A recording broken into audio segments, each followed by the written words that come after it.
Hi guys, I'm Keri, and today I'm just going to take you through the different tans that we have in our collection, just so you can see the subtle nuances between the leathers that are being used, and just to help guide you a little bit in your decision making when it comes to which leather is right for you. So this is our Pebbled tan that we have in the collection.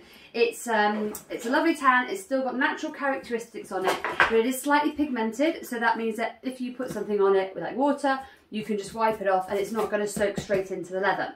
Now the other tan we had, which is nearly sold out now, is the softy. Now I'm showing you this just so you can see how the two tans are very similar. This one looks a little bit more milkier, I would say, in the pebble, and this one has a little bit more of a sheen to it. Now this is more of a nappa.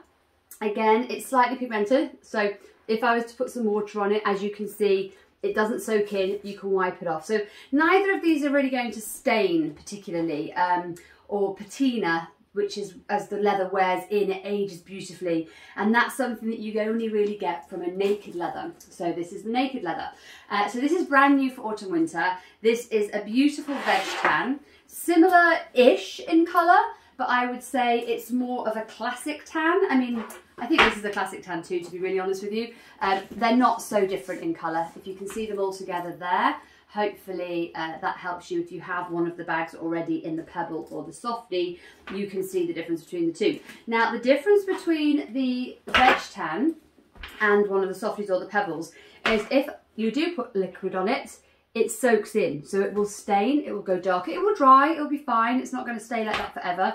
But this bag is going to pick up marks and characteristics the more that you use it. Hand creams and all those things that you use in everyday life are going to kind of transfer slightly onto the bag, and it will get darker over time. It likes to be conditioned, so I'm going to show you how our new cleaning and protect conditioner and cleaner helps to protect your bag. It will also prevent the transference of your moisture in your skin onto the bag, because you'll be moisturizing the bag already. So you will maybe see a slight darkening of color, not much. Again, I'm going to show you so you can see that before you make a purchase, but it means that you can just give it a slight treatment, so if something does spill on it, you have a chance to wipe it off.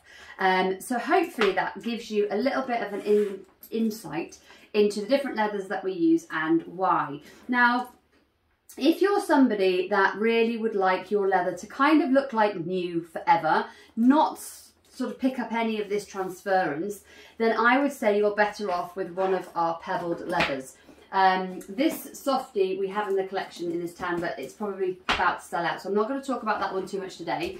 But this pebble is in the collection. We have this in the amber midi, and the Lennox regular size, which is this, and in the midi as well. It's a beautiful soft leather. It's really nice, it's really squishy, but as I said, if you were to spill some water on it, you could grab a wet wipe, give it a wipe, and it'll be absolutely fine. So it's a natural dry milled leather. This is what we call this particular type of leather. So it's natural, so it still has different creases on it, but it has a slightly pigmented finish, which is where you get this slightly more uniformed print effect on the top of the leather. Now, I think that's everything I can explain to you about the tan, so hopefully that gives you a nice insight into that one. And as I said, I'm just going to show you the veg tan on the bigger backpack as well, so you can see even between the two bags there is a slight difference in colour. Now, when we do production runs, every skin is unique because it's a leather, it's a cow. What we try to do is make sure that each bag is the same colour. So you might see a different discrepancy between the Joys and the Gretas, but the bag itself should be uniform in colour. Now then, I think that's pretty much everything I need to tell you. As I said, this is a completely natural leather. So you will see characteristics on it already, mosquito bites, little scratches. If you want a leather that is going to age beautifully with you, darken over time, you know the Mulberry bags that you're sort of 20 years old and they're still going strong, they're made of this type of leather, okay? It ages gracefully and gorgeously with you, but you can only get that kind of leather by not treating the surface. So if you are happy with a bag that is going to live a life with you and tell stories with you and love being with you, then if you're a bit of a leather connoisseur, you're going to absolutely die when you get this Texas tan. So that's it really. There's no positives or negatives between the two. It is really just a case of what you prefer from your bag, how you want it to look and how you want it to perform. They will last the same length of time. It's just over time, one of them is going to look more used and matured, I guess, than the other. So that's it from me. I hope you found that useful. As I said, I'll be doing a video very soon showing you the leather conditioner that we've developed and how that will look on the bags as you put them on and when they've dried, just so that you're really confident that when you get your bag, you can treat it if you want to, and that will protect your naked leathers just that little bit more. That's it from me. I hope that was all you needed today. If you have any questions, please do not hesitate to ask.